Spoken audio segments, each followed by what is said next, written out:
আমাদের এদিকে এত বৃষ্টি হয়েছে, দেখো তার কারণে কিন্তু মানে সমস্ত সবজি ক্ষেত সমস্ত কিন্তু জলের নিচে আছে।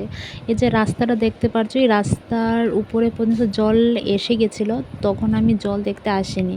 তো যখন রাস্তার এখান থেকে জল সরে গেছে তখন কিন্তু আমি ভিডিওটা করছি। আর প্রচুর বৃষ্টির কারণে সমস্ত এত মানুষের সবজি নষ্ট হয়েছে। অতিরিক্ত কোনো কিছুই কিন্তু ভালো না। অল্প বৃষ্টিতে কিন্তু সবাই সন্তুষ্ট থাকে, কিন্তু এত বৃষ্টিতে মানে সবারই কিন্তু একটা অসুবিধা হয়ে যায়। আর যারা যারা অনেক সবজি করে তাদের কিন্তু অনেকটা লস হয়ে যায়।